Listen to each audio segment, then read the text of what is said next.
Assalamualaikum warahmatullahi wabarakatuh. Teman-teman, kembali lagi di channel YouTube saya, Khairun Imam. Gimana nih kabar kalian?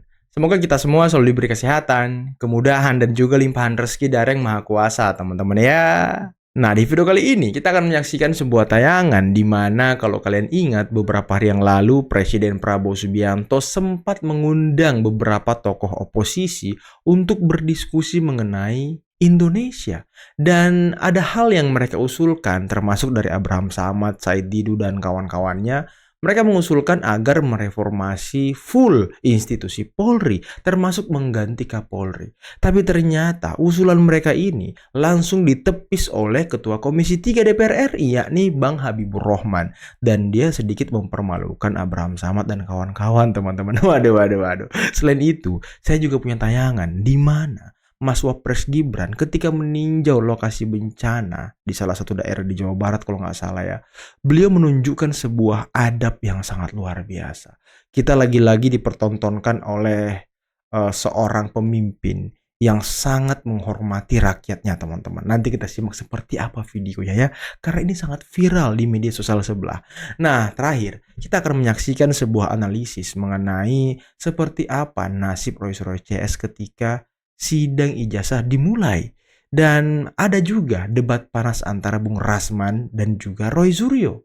Serta, nah ini yang penting teman-teman, ternyata tim atau relawan dari Egy Sujana ikut melaporkan Roy Suryo dan juga M. Sobari ke Polda Jawa Barat.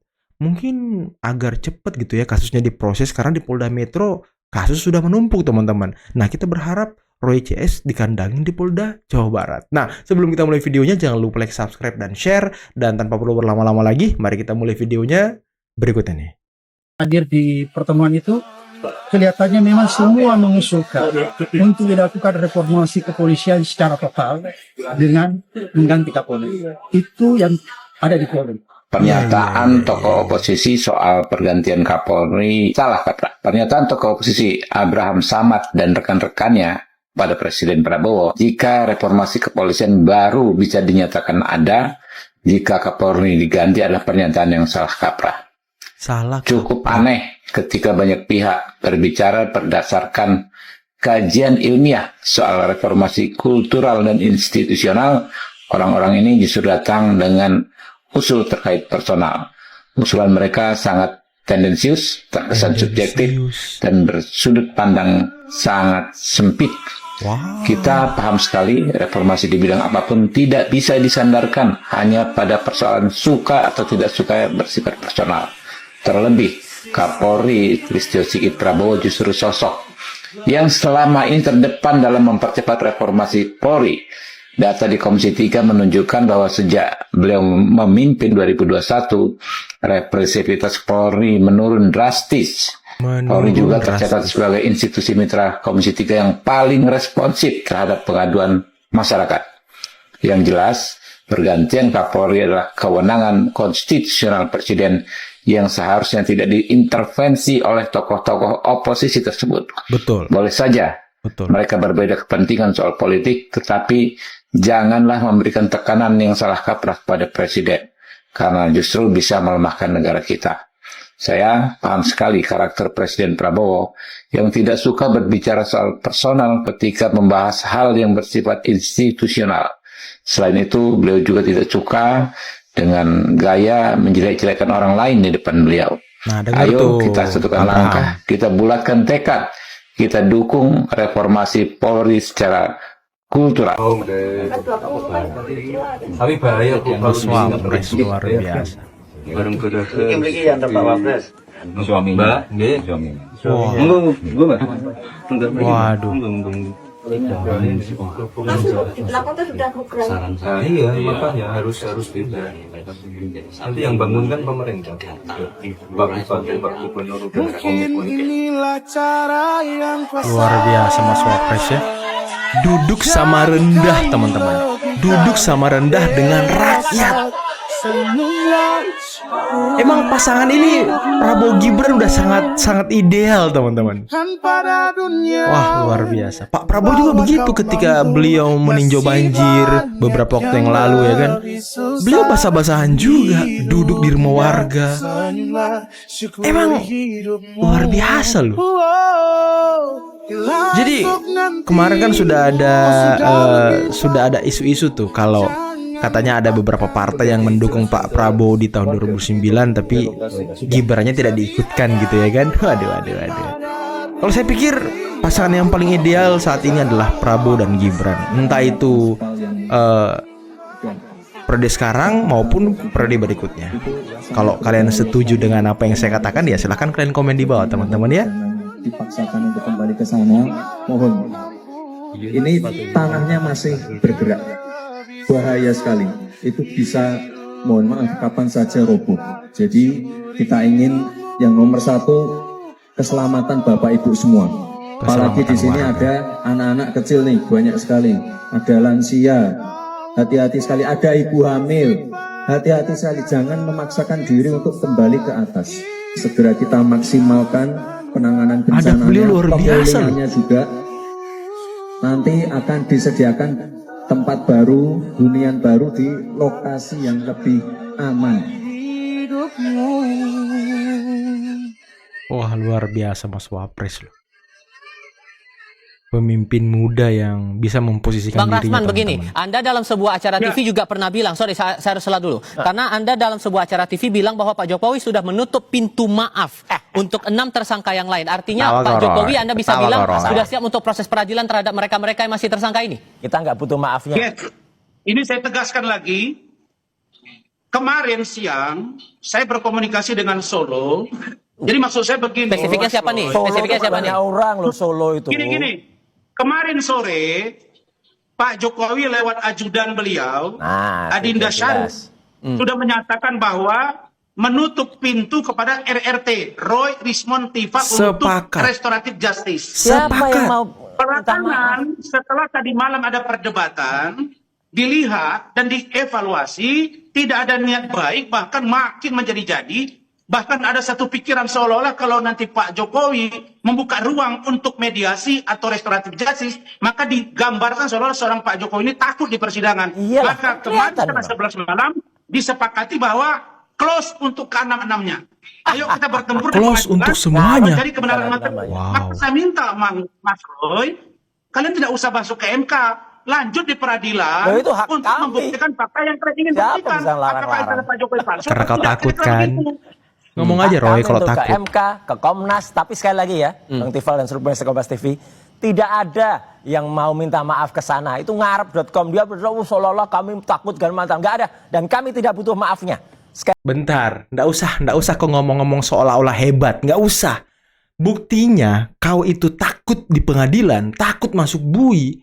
Ya kau datangi lembaga-lembaga negara lain, masuk ke Komnas HAM, berharap Komnas HAM menghentikan kasus ini, masuk ke MK, berharap MK menyetujui judicial review-nya, biar dia tidak divonis dengan pasal yang dilaporkan. Itu kan yang kau lakukan. Ngomong aja kalau kau takut, kau memang tidak mau minta maaf kepada Pak Jokowi, nggak mau restoratif justice, tapi langkah-langkah yang kau ambil itu sudah menunjukkan kepanikan, ketakutan. Mungkin sudah kepalang tanggung gitu ya kan, sudah di ujung tanduk gitu. Aduh. Kami tidak butuh maafnya. Jadi nggak usah berandai-andai, nggak usah berinsinuasi seolah-olah kami berenam tuh mau datang ke sana. Dia yang harus minta maaf kepada seluruh rakyat Indonesia. Dulu ngomong juga ke saya. Iya, ya udah. Mengatakan bahwa mau mengambil Egy Sujana dari kami. Lah faktanya Bang Egy sekarang pergi ke Jokowi. Lah ya Nggak udah. bisa juga diberantas Terserah betul, Egy bahwa yang bisa, lain-lain itu Egy akan sama DHL dengan bisa cara lepas ke beliau. sana, terserah aja, nggak masalah. Yang jelas kami berenam kompak. Kami menegaskan amanah Serius rakyat kau. untuk terus Amanah membongkar ijazah rakyat. 99,9%. So kalau kemudian Anda tidak takut, kenapa kemudian Anda menempuh perjalanan menuju ke Komnas HAM, ke MK? Oh, ya biasa. Adakah tekanan yang Anda rasakan, Mas Roy, bersama Loh, dengan kalau teman-teman itu sampai hak kemudian kami. harus mengambil langkah itu? Oh iya, hak kami untuk ke Komnas. Enak aja kalau kemudian dia Hak hanya kami. sidang. Tapi karena Sidangnya takut yang kan? ada di Jakarta yang mau dibuka itu bukan sidang untuk pembuktian ijazah. Itu sidang untuk pencemaran dan sidang yang harus dihadiri Jokowi dan dia nggak pernah bisa datang atau nggak pernah mau datang padahal hanya di Solo. Itu Siti Selosut Dipermalukan yang host kemarin loh dia loh. menegaskan Ditanyain langsung. ijazah yang asli itu sudah ditampilkan milik almarhum Pak Bambang. Ijazah Jokowi nggak berani ditampilkan di sana. Kan ada di Terus Polda teman-temannya yang kata Metro. KKN kacau kemarin bikin Kan istilah ada di Polda Jack, tapi Metro. setiap wawancara, boleh komentar keterwaran nggak? mau Bang Rasman. jok. Konyol itu. Bang Rasman, terakhir, Palsu silakan. lagi semuanya. Konyol orang ini loh. Bang Rasman, Karena silakan. itu juga palsu. Ya. Ketika Saya memberikan begini, keterangan, saya berkali-kali besoknya dia pergi ke rumah Jokowi, Saya nggak- sewan. Mas Roytan. Aduh, konyol banget lah, ketahuan. Mereka ini saya jawab atau gimana? Silakan lanjut. Silahkan. Baik, begini. Sekarang pengacara Pak Jokowi, Saudara Firmanto Rifai sudah sampaikan bahwa Pak Jokowi pasti akan hadir dan siap menghadapi 1000 pertanyaan dari Rismon dan Solo kawan-kawan. aja nggak pernah Saya hadir, sebagai sekalipun pendukung nggak Pak pernah Jokowi hadir. juga mengatakan Rakyat itu. menilai Jadi lah, kalau- rakyat bisa kalau Pak mengerti. Jokowi itu sudah pasti Rakyat datang, menilai. membawa ijazah, Rakyat kau mana, memvalidasi Roy? ijazahnya di Siapa depan mau percaya ke hakim, dia? dan kalian Bohongnya berani. kebanyakan. Silakan uji di situ. Baik. Gitu. Bohongnya Dan kebanyakan. menurut saya, Nggak Bohongnya upaya dia kebanyakan hadir. katanya. upaya mengulur Oke. agar tidak sampai ke pengadilan. Oke. Jadi kalau kita ingin mencari kebenaran material, Pak Jokowi bilang forum saya ingin ada forum membuktikan ijazah. Oke, kita pegang di situ. Oke, kita pegang di situ. Nanti dong ke sana. Oke, dinamika Harus ini hadir. masih kita akan cermati bersama-sama Bang Rasman. Terima Ya. kasih sudah bergabung Jadi kalau Mas mau Roy. hadir, Oke, waktu kita sudah kalau habis. hadir, Sorry. Ya, nggak usah. Oke. Oplos-oplosan Oke, perkara terima ya. kasih. Bang Rasman, terima kasih. Mas Roy, Panik terima kau, kasih takut sudah pengadilan. hadir. Panik, Selamat sore ngomong aja semua. panik. Ngomong aja panik. Roy Suryo ya Oke. dari awal cerita kasus ini diduga ijazahnya Pak Jokowi palsu itu ya. Pertama, dia bilang dia bukan seorang peneliti. Ya kan? Dia nggak pernah tuh ngomong sebagai peneliti. Kan akhir-akhir ini aja dia ngomong sebagai peneliti. Betul. Saya katakan ya bahwa dia tidak pernah lihat ijazahnya Pak Jokowi. Dan kemarin kita juga mendengar ada sebuah pernyataan ya. Dia atau katakan ini dugaan masih ya, dugaan. Karena nanti di pengadilan yang kita bisa lihat kan, dugaan. Katanya ijazah yang di-framing, yang dipiralkan itu hasil guntingan-guntingan atau potongan-potongan yang kemudian disatukan sama dia. Ini loh ijazahnya. Belum ada Dian Sandi nih. Kan Dian Sandi mah belakangan aja kan. Itulah yang kenapa ada pasal 35. Manipulasi data. Ya, berkaitan dengan pengeditan, Ya. memanipulasi dan lain Informasi sebagainya. data. Yang sekarang dia kayaknya panas dingin tuh melihat pasal itu gitu kan. Karena ancaman hukumannya 12 Panas tahun. dingin ya kan. Dendanya 12 miliar. Ini mereka takutkan gitu loh. Dia bukan melihat tadi pada karakter cerita awalnya yang dianggap itu sederhana, penghinaan, penistaan. Hukumannya kan nggak besar itu, ya kan? Itu hukuman menurut saya di atas 4-5 tahun. Oke. Tapi berkaitan dengan pasal tadi pengeditan, terus kemudian juga memanipulasi 12 tahun. tadi, ya. Ya. Itu kan pasal yang menurut mereka sangat berat. Ancaman 12 tahun buat Roy 12 Suryo tahun. dan kawan-kawan itu bukan perkara ringan. Apalagi ditambah dia ini residivis. Itu dipertambah loh dari 12. Residivis. Kalau kita hitung 12 15 ya. berarti Itu ditambah sepertiganya lagi. 15 berarti. Kan makin berat dong buat dia gitu kan. 15 Itu yang 17 tahun mungkin 17 bisa 17 terjadi itu, tahun. kan. Jadi begitu keluar tua dong udah jadi tongkat dong. Mohon diinformasikan Bang bagaimana Nah, ini laporan dia. Roy hari Suryo ini, dilaporkan lagi teman-teman. hari Jumat 6 Februari 2026 di Polda Metro Polda Metro Jawa Barat. Ini jam berapa? Jam 11 Polda malam. Jawa ya? Barat. Polda Jawa Barat ya. Iya, Polda Baik, bisa Jawa disampaikan Pak Lawyer silakan. Ya, alhamdulillah laporan sudah diterima. Ini laporan kepada RS dan SB ya. Inisialnya SB dan RS terkait video, unggahan video. Ya. Isinya apa kira-kira bisa disampaikan? Ya, isinya fitnah, penghinaan, pencemaran nama baik kepada Pak Egy Sujana. Ya. Dan lebih dari itu menista. Iya. Menista. Ya, jadi saudara-saudara, Menista. saya yang berkepentingan secara hukum, saya lakukan ini justru menjaga ketertiban masyarakat. Iya. Saya punya kemampuan untuk membalas. Saya punya banyak pasukan. Kalau saya mau serbu bisa. Tapi itu tidak beradab. Untuk apa? tapi juga kalian yang merasa gak senang dengan saya, hak saya mau melapor itu jauh lebih baik. Saya melapor polisi ketimbang saya balas konten lagi, kemudian bertikai. Mereka juga punya masa gebuk-gebukan. Apa begitu Indonesia? Yang beradab itu menggunakan hukum. Kalau saya ingat senior saya, Bang Hariman Siregar, kalau kau lagi kurang, lagi lemah, kau harus militan. Tapi kalau kau sudah kuat, kau pakai hukum. Jadi beradab, jangan sok tahu, jangan sewenang-wenang. Kalau pakai hukum kan terukur. Nah, tapi kalau mereka ini yang karena otaknya termul, nggak paham banget itu. Pelintir-pelintir seolah-olah kita memecah belah bangsa. Mecah belah bangsa apa? Ini nggak ada kaitan dengan soal ijazah, nggak ada. Kalian mau tuntut ijazah Jokowi untuk sampai dibuktikan nggak palsu, ya silakan saja. Betul. Nggak harus halang-halangi itu. Tapi jangan kalian hina-hina saya dong. Jangan kalian itu menista saya. Gembel lah, pengemis lah, cowok yang nggak tahu diri lah. Jahat ya? Nyek-nyek gitu. Yang ini saya nggak kenal dia, tapi dia sok-sok kenal saya. Jijik sih. Jijik. Usah sebut nanti dia datang tidak dipanggil saya. Dia polisi bilang dia dipanggil nggak dipanggil katanya. Minimal 3 kali. Nah, 3 kali. Datanglah ke sini, gue jelasin lah. Saya nggak mau sebut siapa orang ini. Tapi yang jelas begitu. Dan saya kesini karena tantangan dari RS, ya. Dia bilang, berani nggak yang ini laporin polisi? Ah, gue berani. Roy, gue berani. Lu apa lu? Tapi lapor polisi. Jadi hari ini resmi dilaporkan. Sudah. Dan saya nggak so jago. Kalau so jago nggak lapor polisi dong. Gebuk-gebukin aja. Tapi karena saya pakai adab, saya sarjana hukum, saya advokat, saya pakai polisi. Polisi kan gunanya untuk melayani rakyat, melindungi rakyat, menolong rakyat, tribrata. Ya, kenapa kita nggak pakai? Kita bayar pajak kok, dia pakai gajinya dari uang pajak kita. Saya kira gitu aja. Semoga ada kesadaran dari RS sama SOB. Nah, sadarlah kalian. Susah sih kalau suruh sadar. Suruh introspeksi diri, tahu dirilah kau dan lain sebagainya. Kalau itu urusan aku, kenapa lo sibuk? Kenapa kau repot? Sob, kenapa lo sibuk begitu? Gua kenal enggak sama lo? Gua kenal. Gua tahu lo tuh orang antara. Waktu lo antara apa nggak ada korupsi? Kemana aja lo? Lo nggak tahu diri. Wow. Tapi sudahlah. Kalau sama-sama begini di pers kan nggak bagus. Maka laporlah ke polisi, terangkanlah di polisi. Nggak bisa nerangkan, masuk ke pengadilan, kan begitu. Kalau kau sadar, minta maaf sama aku maafkan. Nah itu.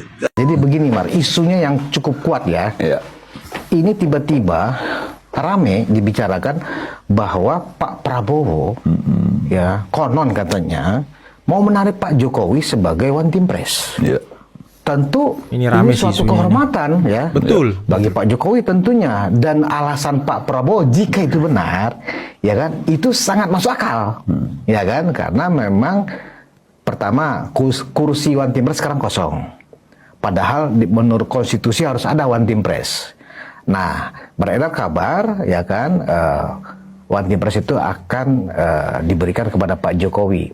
Sampai hari ini Mar, belum ada bantahan dari istana berita itu, seolah-olah itu valid, ya kan, walaupun kita belum mendengar keputusan resminya. Betul, belum ada. Nah, menurut Bung Semar yang sangat paham cara berpikir Pak Jokowi, apakah posisi one team press itu sesuatu yang strategis buat pemerintahan Prabowo Gibran dan juga buat hubungan baik ya antara Pak Prabowo ya dengan Pak Jokowi, sekaligus menepis keretakan yang selama ini ada yang dihasut-hasut oleh kawan-kawan sebelah. Gimana Pak? Ya, isu ini emang agak kenceng ya, beredar ya. Beberapa hari ini kencang sekali. Sampai ada surveinya. Saya sampai beberapa teman-teman media tanya juga.